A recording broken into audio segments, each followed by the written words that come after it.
Hello friends, welcome back. आप देख रहे हैं यूट्यूब चैनल बाय जोनिका।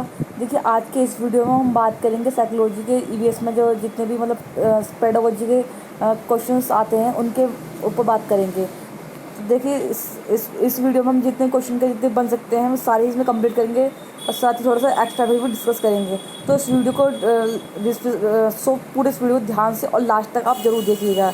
और अगर आप इस चैनल पर पहली बार विजिट कर रहे हैं तो सब्सक्राइब का बटन दबाकर साथ ही बेल आइकन को जरूर दबाएं, जैसे कि आने वाली सारी लेटेस्ट वीडियो आपको कंटिन्यू मिलती रहे बिना मिस हुए।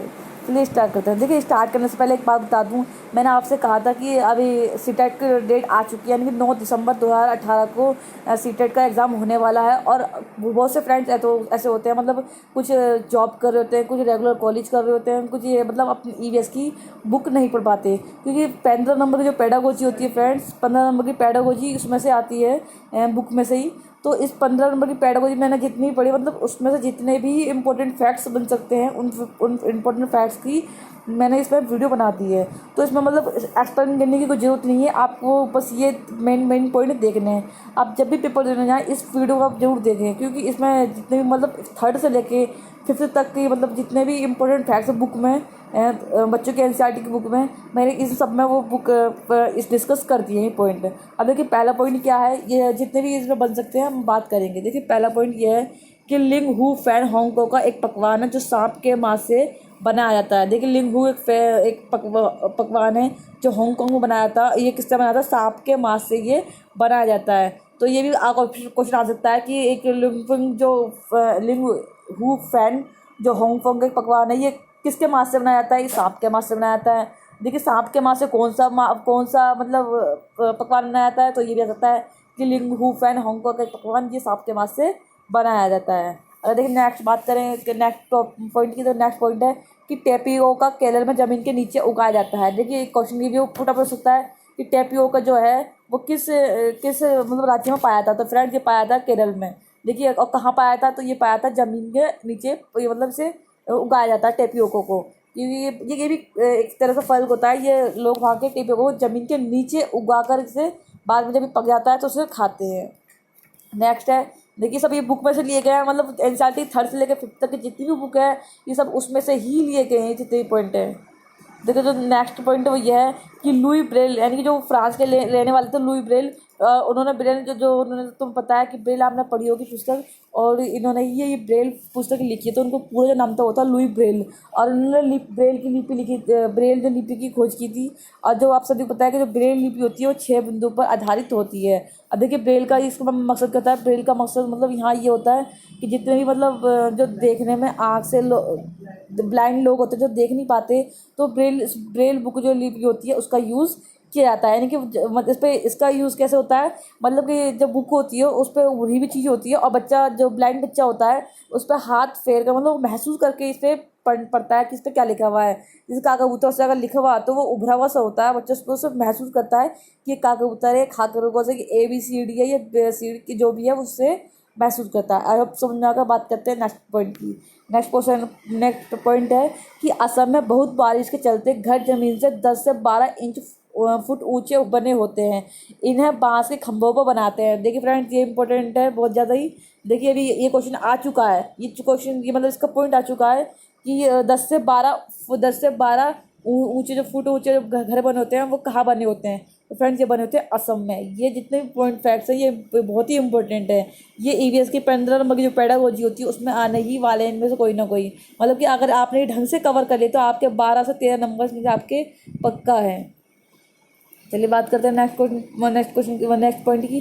नेक्स्ट पॉइंट है तो ये है, देखिए, ये पूछा गया कि पॉइंट ये है कि मनाली में पत्थर या लकड़ी के घर होते हैं। जी हाँ फ्रेंड, तो ये मनाली में फार्मर जो घर होते हैं वो ऐसे मतलब ऐसे होते हैं बने हुए, क्योंकि वो ऐसे बने होते हैं कि मनाली में आप सभी जानते हैं कि बर्फ़ बहुत ज़्यादा पड़ती है, और बर्फ़ पड़ने के कारण तो जो बनाया जाता है जो घर वो लकड़ी के बनाए जाते हैं, क्योंकि जो अगर बर्फ़ जितनी भी पड़ेगी वो सारी नीचे ही आगे अपने आप यहाँ से गिरे। यहाँ से देखिए ऐसे, और पत्थर भी अगर जो घर बनाए जाते हैं पत्थर के वो ऐसे इसलिए बनाए जाते हैं जितनी भी जो मतलब बर्फ़ गिरे वो सारी नीचे ही आकर गिरे। तो मनाली में आप सभी को ध्यान रखना है कि कैसे घर बनाते हैं, पत्थर के या लकड़ी के घर होते हैं।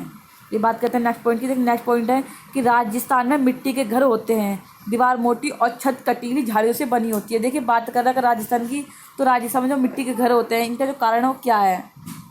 देखो उनका कारण ये मोटी जो छत बनाई जाती है वो क्यों बनाई जाती है, और कटीली झाड़ियाँ वो इसीलिए बनाई जाती है। अब सभी जानते हैं कि राजस्थान में पेड़ पौधे कम होते हैं, और जो है वहाँ पे इतनी मतलब बारिश भी नहीं पड़ती है, तो वहाँ की जो दीवारें हैं वो मोटी इसलिए बनाई जाती है, जो जितनी ज़्यादा धूप पड़ेगी तो धूप का मतलब ज़्यादा गर्म जो प्रभाव है अंदर अंदर घर में मतलब ना रहे, तो इसलिए उनकी दीवारें मोटी और छत जो कटीली झाड़ियाँ बनाई जाती हैं उनकी राजस्थान में जो मिट्टी के घर होते हैं।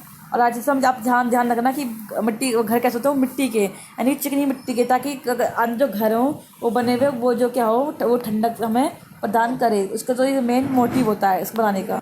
बात करते हैं नेक्स्ट प्लस की, नेक्स्ट पॉइंट की। नेक्स्ट पॉइंट है कि जम्मू कश्मीर में चाय को कहवा बोलते हैं, इसमें बादाम आदि डाले जाते हैं। देखिए जम्मू कश्मीर में अगर ये क्वेश्चन पूछा था कि चाय को क्या बोला जाता है, देखिए जब पेपर एग्जाम दिया था तो उसमें 4 ऑप्शन होते हैं, और 4 ऑप्शन में ये कहा था कि इसका मतलब मिलान कीजिए।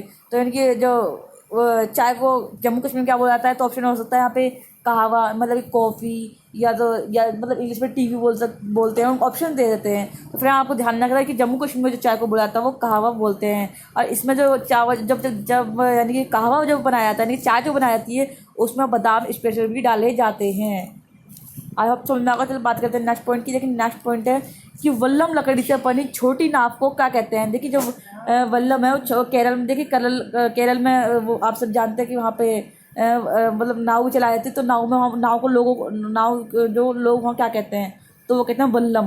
वहाँ लकड़ी से जो छोटी नाव बनी होती है उसे वल्लम वहाँ पर कहा जाता है। आपको फ्रेंड्स से क्वेश्चन ध्यान रखना है कि केरल में मतलब कि छोटी नाव को क्या कहता है, तो वो कहा जाता है वल्लम। बात करते हैं नेक्स्ट क्वेश्चन नेक्स्ट पॉइंट की। नेक्स्ट पॉइंट है कि एक हाथी दिन में 100 किलोग्राम से ज़्यादा पत्ते और झाड़ियाँ खा लेता है। तो फ्रेंड्स जरूर ध्यान रखना, मैंने आपको फिर बताया कि ऐसे ही मतलब पॉइंट दे रहता है, चार चार को पॉइंट आपको मिलाने पड़ते हैं कि ये पॉइंट किससे रिलेटेड है। ये भी सकता है कि एक हाथी दिन में कितने किलोग्राम पानी पी जाता है, 100, 110, 120 ऐसा ऑप्शन में पूछा जा सकता है। क्योंकि ये पेडागोजी है, क्योंकि आप हमें आप बच्चों को पढ़ाना पड़ता है एनसीईआरटी की, तो फ्रेंड्स हमें ये ऑप्शन यानी ये पॉइंट जरूर हमें याद होने चाहिए टीचर के नाते होने के लिए। तो फ्रेंड्स जब बताया गया है कि एक हाथी दिन में कितने लीटर पानी पी जाता है, वो पी जाता है 100 किलोग्राम यानी कि पानी पी जाता है, और पत्ते और झाड़ियाँ भी वो, और साथ में वो पत्ते और झाड़ियाँ भी खा लेता है। देखिए अगर बात करें नेक्स्ट पॉइंट की, तो नेक्स्ट पॉइंट है कि हाथी दिन में केवल 2-4 घंटे ही सोता है। देखिए अगर हम बात करें, देखिए यहाँ पर आ रहा है, तो अगर ये पूछता है कि दिन में एक हाथी कितने दिन में मतलब कितने घंटे सोता है, तो 2 और 4 घंटे ही वो मात्र केवल पूरे दिन में सोता है। आई होप समझ में आएगा। बात करते हैं नेक्स्ट पॉइंट की। लेकिन नेक्स्ट पॉइंट है कि हाथियों के झुंड में केवल हथिनियाँ ही होती हैं। एक झुंड में 10 से 12 हथिनियाँ और बच्चे होते हैं। 10 से 15 साल तक ही काफ़ी झुंड में रहते हैं, फिर वह झुंड छोड़ देते हैं और अकेले रहते हैं। देखिए ये भी बहुत ही इंपॉर्टेंट है, अगर ये पॉइंट आपको ध्यान रखना है। ये पहले भी पॉइंट आ चुका है पेपर में, मैंने पीछे प्रीवियस ईयर के जितने पेपर देखे हैं ये आ चुका है। देखिए इसमें ये बोला गया है कि हाथियों के झुंड में केवल कौन रहता है, तो वो सिर्फ हथिनियाँ ही रहती हैं। हथिनियाँ और उनके बच्चे, यानी कि कोई भी मतलब नर हाथी नहीं होता उनके झुंड में। अगर हम बात करें तो एक झुंड में मतलब कितने हाथी हो सकते हैं, तो एक झुंड में 10 से 12 हथिनियाँ और उनके बच्चे होते हैं। फिर 10 से 15 साल जब बच्चे वो हाथी के मतलब झुंड में 10 से 15 साल के बच्चे हो जाते हैं हाथी के, तो वो फिर झुंड छोड़ देते हैं और वो खुद अकेला रहना पसंद करते हैं। आई होप ये पॉइंट समझ में आएगा। बात करते हैं हम नेक्स्ट पॉइंट की। लेकिन नेक्स्ट पॉइंट ये है कि खेजड़ी के पेड़ राजस्थान जोधपुर के खेजड़ली गांव में मिलते हैं। यहाँ के लोग बिश्नोई कहलाते हैं। यहाँ शिकार में पेड़ काटना निषेध है। देखिए जब ये मतलब जो पॉइंट है, ये खेजड़ी के पेड़ कहाँ पाए जाते हैं, तो फ्रेंड्स जरूर ध्यान रखना कि खेजड़ी के पेड़ राजस्थान में पाए जाते हैं। और ये जो कहाँ पर पाए जाते हैं फ्रेंड्स, ये राजस्थान के जोधपुर के जो खेजड़ली गाँव में है, ये वहाँ पर मिलते हैं जो खेजड़ी के पेड़। और देखिए मतलब कि अगर कोई व्यक्ति बीमार रहता है, तो ये खेजड़ी का जो पेड़ है, ये पेड़ का जो इसके ये मेन जो काम है इसका, ये उन लोगों को ठीक करना जो बीमार लोग हो जाते हैं। और देखिए अगर हम बात करें कि तो यहाँ के जो मतलब खेजड़ी के जो लोग हैं, खेजड़ी के वहाँ के लोग ये बिश्नोई कहलाए जाते हैं, बिश्नोई। और यहाँ के जो शिकार में यहाँ पर जो शिकार और पेड़ काटना निषेध है, क्योंकि यहाँ के जो ये खेजड़ी के पेड़ हैं ये दवाई के रूप में इसे यूज किए जाते हैं, तो इसलिए ही यहाँ पर जो मतलब खेजड़ी गांव में पेड़ को काटना पूर्ण रूप से ही काटना मतलब निषेध कर रखा है, और यहाँ शिकार भी नहीं कर सकते। आई होप समझ में आएगा पॉइंट। बात करते हैं नेक्स्ट पॉइंट की। देखिए नेक्स्ट पॉइंट है कि खजूरी का पेड़ ये रेगिस्तानी इलाका में पाया जाता है। इसे ज़्यादा पानी की ज़रूरत नहीं होती। इसकी छाल दवाई में काम आती है और इसकी लकड़ी को कीड़े भी नहीं लगता। और इस पेड़ की फलियों की सब्जी भी बनाई जाती है। देखिए ये वाला क्वेश्चन बहुत ही मतलब पॉइंट बहुत ही इंपॉर्टेंट है। ये वाला पॉइंट ये ध्यान रखना। देखिए मैंने बताया आपको कि देखिए यहाँ बात आ गई कि इसकी जो छाल होती है वो दवाई में काम आती है, यानी कि लोगों को हमने काम में लगाई थी, इसलिए इसका खिजड़ी गाँव है वहाँ पे पेड़ काटना बिल्कुल ही निषेध है। देखिए खिजड़ी का जो ये रेगिस्तान में इलाके में पाया जाता है, हमें बताती पहली। और इसे पानी की जरूरत ही नहीं पड़ती। ये मतलब बिना पानी के ये पेड़ अपना भी बढ़ता रहता है, मतलब नाम मात्र का पानी की इसकी ज़रूरत होती है।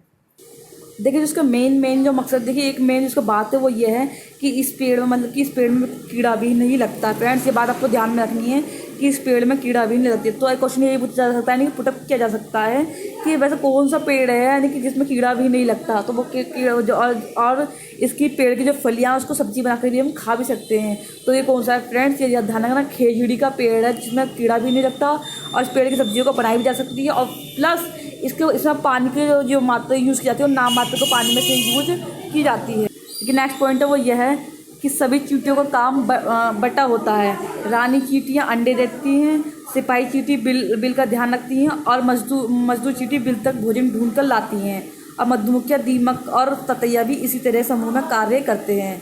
देखिए फ्रेंड्स एक पॉइंट बहुत ही इंपॉर्टेंट है, आपको ध्यान रखना है कि सभी चींटियों का काम बटा होता है। देखिए रानी चींटियाँ क्या करती है, वो अंडे देती हैं। आपको ध्यान रखना कि कौन सी चींटियाँ अंडे देती हैं, तो सिर्फ बता दूँ कि रानी चींटियाँ सिर्फ अंडे देती हैं। और सिपाही चींटियाँ क्या करती हैं, वो बिल का ध्यान रखती हैं। देखिए सिपाही चींटियाँ क्या करती हैं, वो बिल का ध्यान रखती हैं। रानी चींटियाँ अंडे देती हैं और मजदूर चींटियाँ क्या करती हैं, वो बिल तक भोजन ढूंढ कर लाती हैं। अगर बात करें मधुमक्खियाँ की, दीमक की और ततैया की, तो वो भी इसी तरह काम में बटी होती हैं।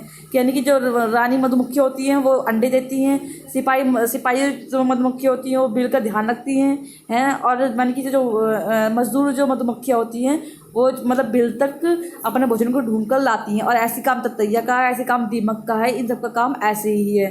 अगर बात पूछी जाए कि मधुमक्खी, ततैया और दीमक का काम किसकी तरह है, तो आंसर सीधा डायरेक्ट है कि वो चींटियों का काम उनका तरह से।